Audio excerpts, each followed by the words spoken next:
Today we're off to Maidstone in Kent. Client has phoned. They've got a big collection of advertising memorabilia that belonged to their brother. It's now a deceased estate, and apparently the house is absolutely full. I've seen a couple of photographs. He's got enamel signs on the walls. Really interesting collection. The idea with any buying and selling is to buy when the market is low and sell when the market is high. And this family have certainly timed it to absolute perfection. Anything advertising, the advertising mirrors, the advertising signs, tins, they are all so sought after.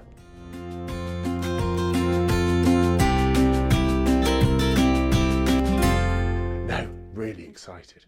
Great. Good. Okay. Look at this. I mean, brilliant. Where's the Bovrils this side? Look at that. I was telling my parents about the Bovril one. They're nutty Bovril. We want private people fighting for these signs.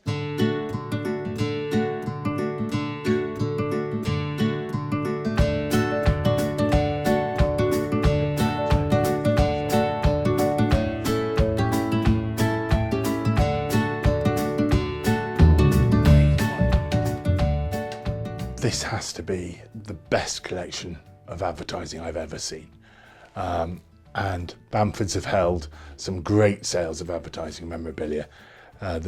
Probably the most renowned one was the Metal Box Company in Mansfield, where we had just about every tin that the Metal Box Company had ever made. It was their archive, and we had bids from all over the world. But this is far more commercial because of the decorative qualities. Just look at these. They are fabulous.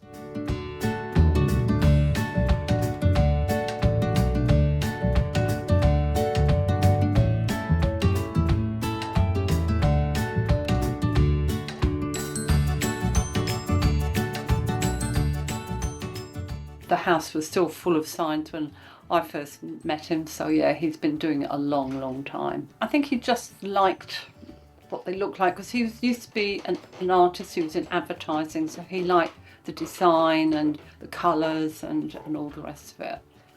He told somebody he thought they were worth a couple of £100,000. That's what he spent most of his money on. It didn't matter to him at all what he spent on it, as long as he got it if it was an original one.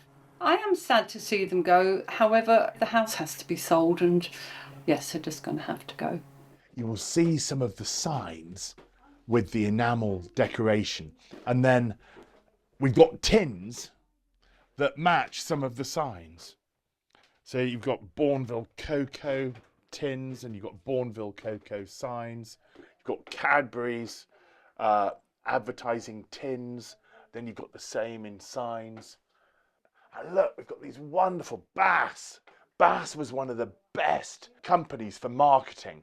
The other thing to say about these signs is that they're almost like paintings. They're as good as a work of art. And many of them, of course, were works of art that have been transferred onto enamel signs.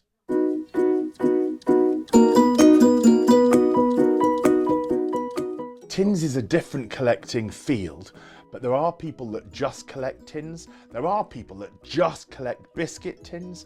And if you want to get really specific, some people just collect Huntley and Palmer biscuit tins.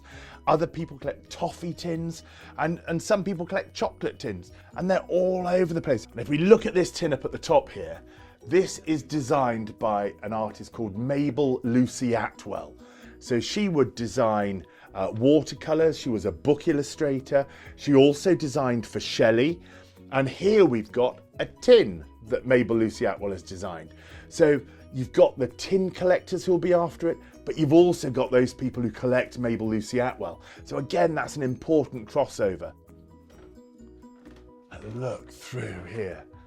This is incredible. Look at that. That entire wall. There is more sign on the wall than wallpaper. Brilliant. Do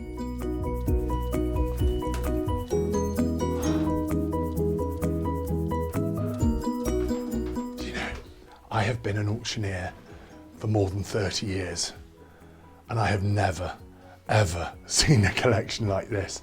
This has to be not only, well, it's without question the best advertising collection I've ever seen, but I think it's one of the best advertising collections to come on the market for decades. I mean, it is incredible.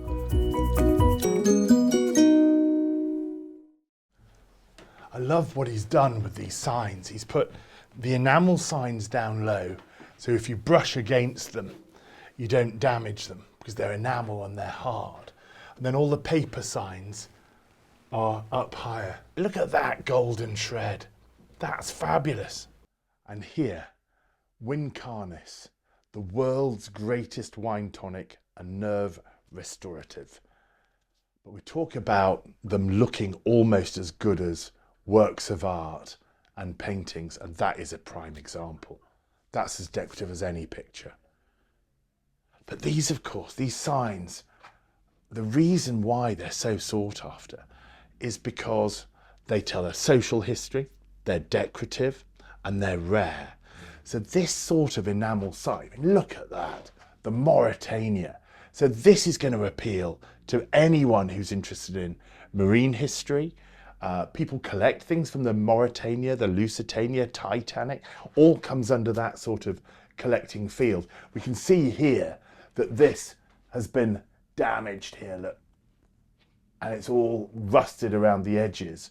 But this is so rare. This sort of sign was used on the outside of buildings. Sometimes they were used on the underground in London. Other times they were used on trams.